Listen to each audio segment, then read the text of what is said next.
Charles, do you know any Bare Naked Lady songs? No. None? I probably do. I don't know the names or titles. Well, I was going to put If I Had $1 Million, because we're going to talk about budgeting today. But then I was like, no franchisor's got $1 million. Let's just start with 250 and see where we go. Coming up next. And that was a good idea.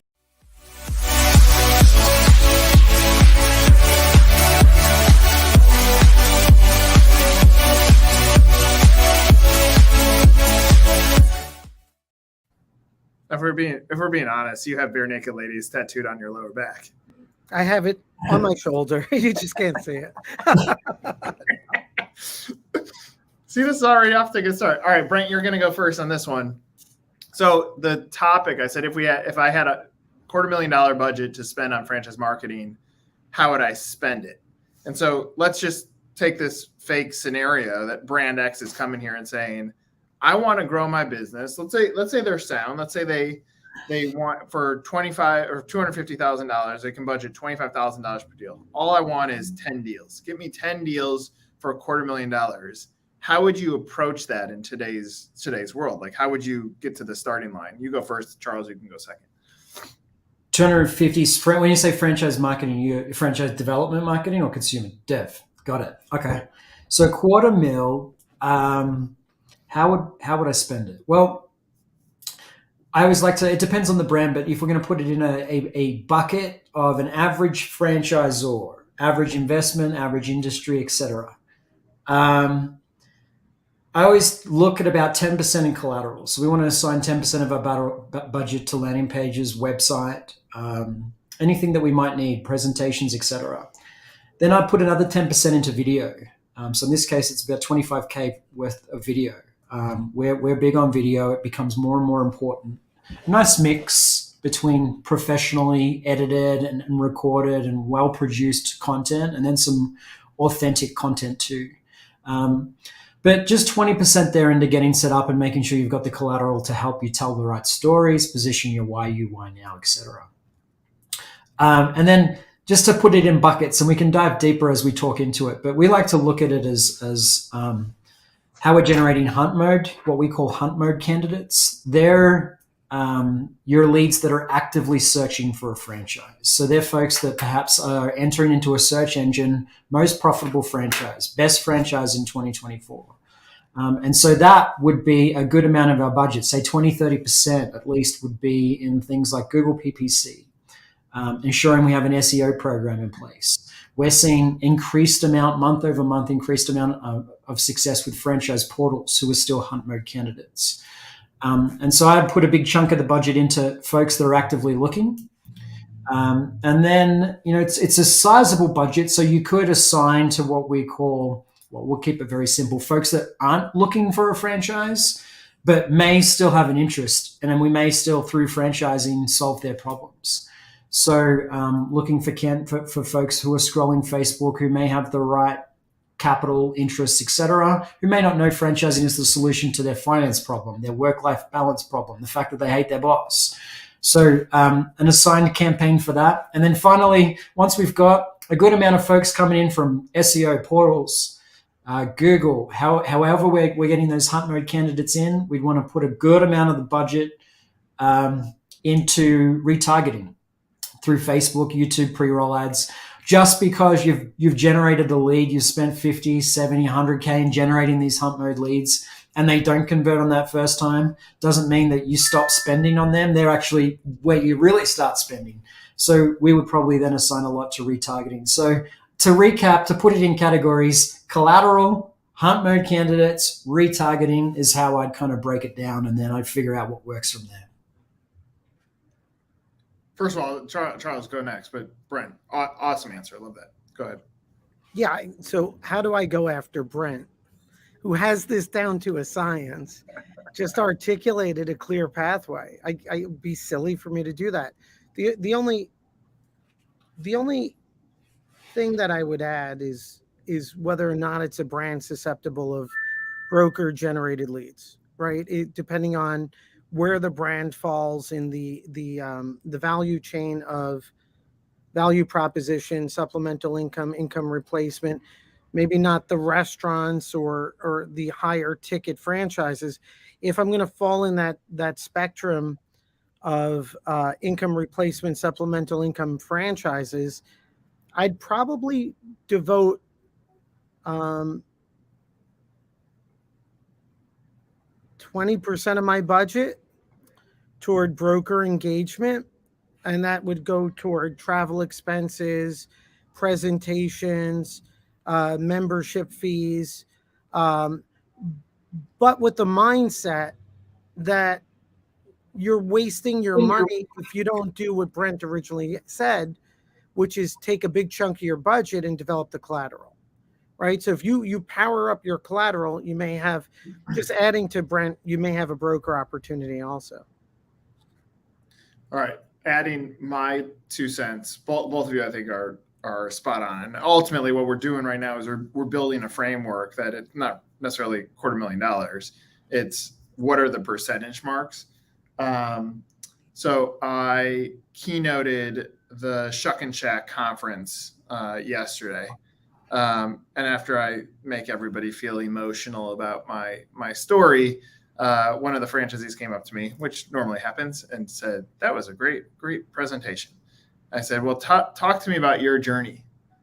First of all, the reason he's there is because of Raintree. So kudos to Brent. But I said, "Tell me about your journey. Like, how did you even find out about this?" And he says he went through it exactly the way that I hope a franchisee tells me, because it continues to make everything that I talk about be real and truthful, even though franchisors don't want to follow some of these pathways. I said, "All right, so how did you go about getting there?" And he's like, "Look, I worked in corporate America. Me and my wife did for a very long time. We were looking at purchasing a business." He's like, "What we knew we loved was we loved traveling the world, and we loved trying food in different places." And so he's like, "Me and my wife, we always talked about what could we bring back to our community." They live in Naperville, Illinois. What could we bring back to our community that isn't in Naperville? And it was a conversation that they had over and over again. So they said, "All right, we're kind of done with the corporate grind. Let's buy a business." And they looked at buying a business, and it failed. And so he went back. He was on Biz Buy Sell late at night. I was on Biz Buy Sell, not looking at franchises. He was at Biz Buy Sell looking at businesses to buy. And I'm going to throw that out there as a huge insight that we've learned multiple times over and over again, that there are a lot of buyers that are looking at businesses for sale and then say, "Oh, I didn't know that was a franchise." So understand that is a journey of a lot of buyers. For this guy, he saw it on the side. He goes, it could have said anything. It was an ad that said something about Oyster Bar. He's like, "Oh, that's cool." So he clicked on it, and he went upstairs and he told his wife, "What about an Oyster Bar?" And she's like, "Oh, that's a cool idea." Put that to the side. It wasn't like an immediate, I'm going to do action on it. He then said he did research for a while, and then he came back. He's like, "I'm just going to pick up the phone and call, and because I'm interested, I think this could be good for Naperville." And then he went and did a discovery day, which he said Raintree led us all the way up to this. He's like, "I met the guys." He's like, "These are my guys." And so I'm thinking about this whole process about, I was looking for a business. I was done with corporate America. I landed on a site that relatively makes sense to find a business, which would fall under the category of a portal that Brent's talking about. I met the humans, and I really believe that these guys could have my back. He said the most important thing to him was that he had to feel that when he made the phone call, someone would pick up. And it's such a simple thing, but it's something that most franchisors pass up. And so I think about that. If I were to zoom out and say, well, where would I take a portion of this budget? I agree with everything that the two of you said. The only other place is I like the wave of things that franchisors say don't work anymore, where there still are candidates. So as much as I don't like franchise expos, what an expo is for some humans, which is why some of the school franchises do okay at them, is you got high net worth individuals that see this is an inventory of businesses are for sale, and they get to meet human beings in person. And so I think about that as another opportunity to spend budget. If you have the money, it might be a part of the puzzle piece. I don't think it's a vast majority in today's world, but maybe you do take 10% and throw it into there. And so therefore we have Brent said 10% on collateral, 10% on video, 30% on hunt mode, or it could be 30 to 40 to 50% on the hunt mode. Then let's get the retargeting going. Charles throws on the broker side, and we throw in shows, and that's pretty it. What misses from that existed maybe 10 years ago? We're not talking about full page ads in airline publications. We're not talking about full page ads in any newspaper or magazine or anything there. We're not talking about radio, Sirius XM, which popped onto the scene and was a hot commodity. Maybe that's less now with more work from home. Maybe people don't listen to it as much in their traffic. But there are things, and those things shift out. And so then Brent, my next question is, have you seen a cap out? Is there a cap on how much you can spend? Yeah, there's always a diminishing point of return on every platform, every channel, and that depends on the variables of the brand, right? Like the type of franchise owner you're going after, how big the buyer pool is, how much money they need. There's so many variables to that, and you have to understand what yours are before you go throwing a ton of money out. But Nick, I think like the example you gave is just, there's so many clutch nuggets that took us many, many years to learn that you brought through in that example, right? And the first is, look, the best thing I've ever learned, and it's so true, and I think about this almost every day. Somebody once told me the best marketing is yinging when others are yanging. And so when we hear things like, for the last 5 years, most franchise brands, you ask any franchisor, 9 out of 10 will tell you portals suck. Stay away. So, well, if everyone feels like that, maybe there's some space there. And they're now, I mean, in the last quarter, they accounted for 60% of the deals that came through at Raintree, which is insane. And I think that what we're talking about, how is that the case? I think one thing to really be careful of is whether you say you're a franchisor and you try Facebook, you try TikTok, you try brokers, you try portals, whatever it is.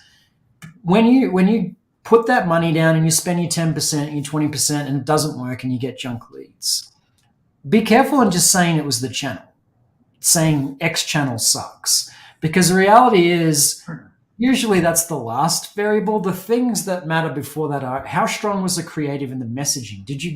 Have you really sorted out your why now? You guys talk about it all the time. Are you a good copywriter? Do you have a good copywriter that can properly articulate it on the appropriate platform in the appropriate manner?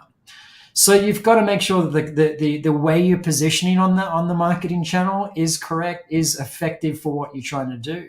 And I'm not sure what pop-up, sounds like that Shuck and Shack franchisee saw a pop-up banner, or we call them banners, but they're pop-up banners on portals. And we have a team of 2 people that work really hard on making sure that when that pops up and they have 0.5 seconds to capture that guy who's looking to buy a business and he's focused in on buying a business, and you get a half a blink of an eye to change his mind on a franchise, you better very carefully thought through what you're going to say and how you're going to position it. And we put a good amount of our budget at Raintree and Fastlane into copywriters, into creatives, into people really working with the brands over an extended time. Nick, you do this with your clients too, for weeks, to make sure we're not just going up, throwing words out there and hoping it sticks. And that's a really important part to franchise marketing is, have you done that work?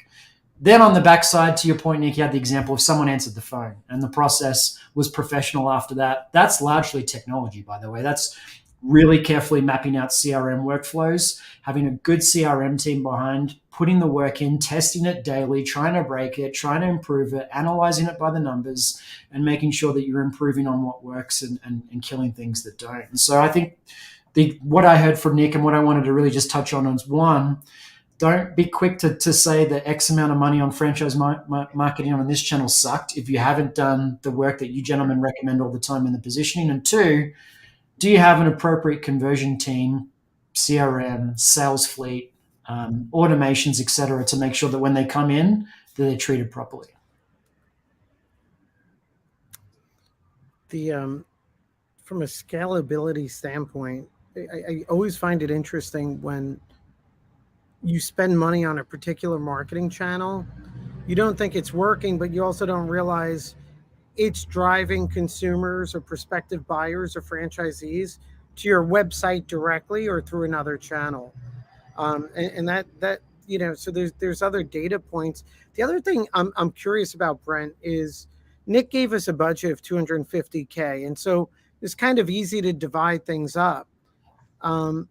But what if the budget is only 100K? I feel like you still need to spend the same dollar amount on that collateral, or else you're going to think every marketing channel doesn't work. Yeah, I think you're right. And I think you can reduce the cost a little bit. Maybe you don't need 5 videos. Maybe you can do 2 or 3. Maybe you don't need a website and 4 landing pages. Maybe you can just do 1 site and 1 landing page. It depends on the brand. But you're right. You're still going to have to spend. You can't completely skimp on that collateral part. But it's hard because you also need leads coming in to actually get to that collateral too. And so then that becomes that back and forth of hunt mode retargeting. I think, I heard something from Nick. So Nick, remind me again, when your team released some data last year, and it encouraged my team to spend more time, more money on a couple things. One of them was landing pages, but another thing was increasing our retargeting budgets.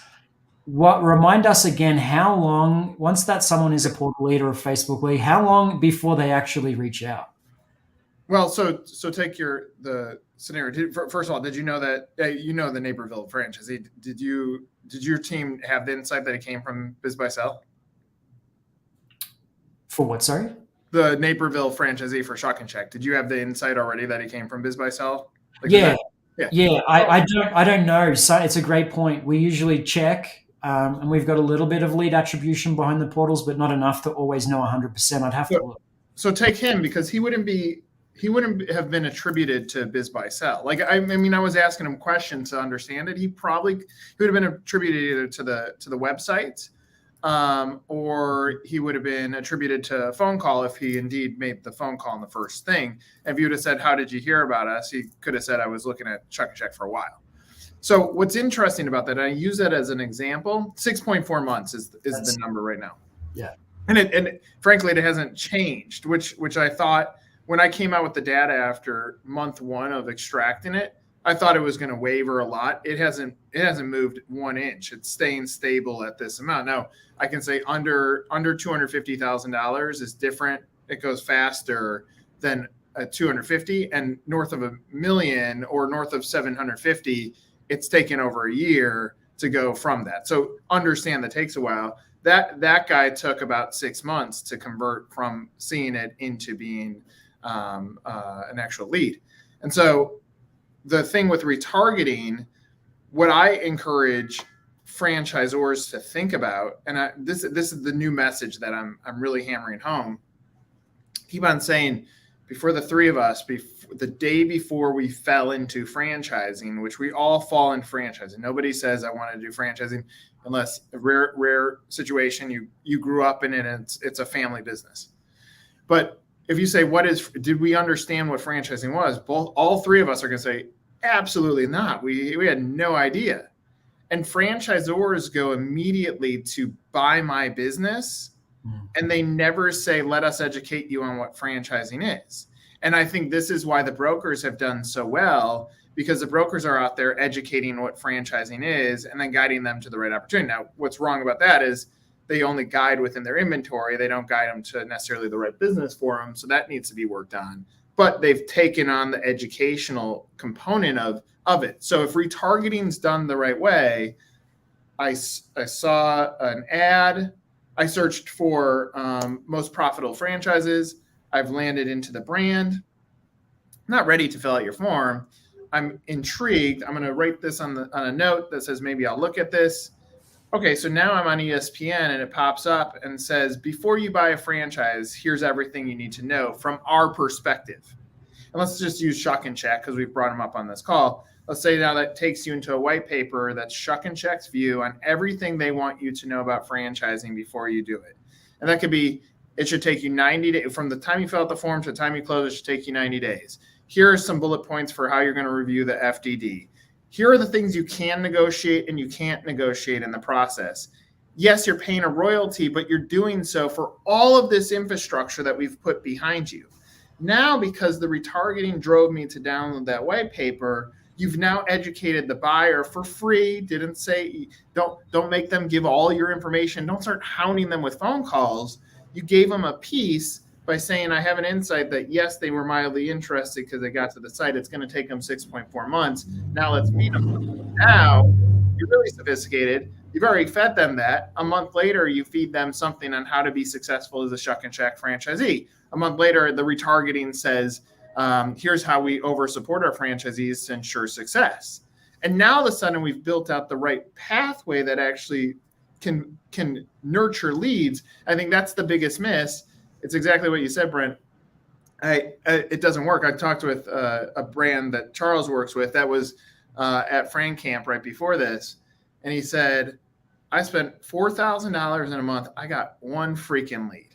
I said, well, I don't like coming to the defense of agencies. It's because they're dumb and they don't know how to communicate to you. But they probably built up your funnel with that $4,000. I don't know how much, but they built it up beyond a lead because it takes 6.4 months. It's like interesting. I said, and I'm being really honest with you guys, your positioning blows. Like it says nothing. So you spent all this money against something that didn't say anything. You left all the guesswork up to the buyer. I go, but you didn't get nothing for it. You built up a funnel in some sense. You just don't know how to read that funnel. And I think that's where like that's the hardest part about this. But I'm talking way too much on my turn. But Brent, like this model is here. Like I think this could be the most impactful video that we've done on FranX that a brand wants to follow. And I think if you listen to what Charles said, and this is my last comment, then I'll let you guys talk. I think about these franchise consultants or franchising businesses, and now they're charging to like do website copy for the brand. And I see this copy and it's like, you didn't even position them. You just charge them more money. So now you just cut out their legs again. And you did a project that you should not be doing, but greed has taken over. And now we're going to have to redo that because you just set them up to fail because you never defined the why UI now and never did all this other groundwork. That's why like that 50 spend should go into franchising your business. Whatever you're going to spend on franchising your business, add another 50K on top of it. Whatever you've spent on your business yet, add another 50K on top of it and just go get the videos done and get the content done.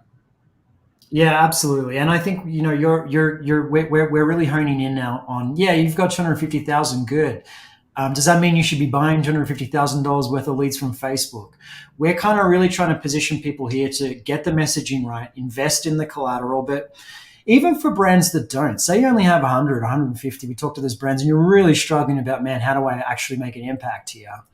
Look at Charles, right? So when I looked at Charles's business, like Charles, you guys seem to spend a good amount of your marketing time and I guess money through salary and labor on just really solid content through your site. Basic, how to buy a franchise, why buy a franchise, what's an FDD?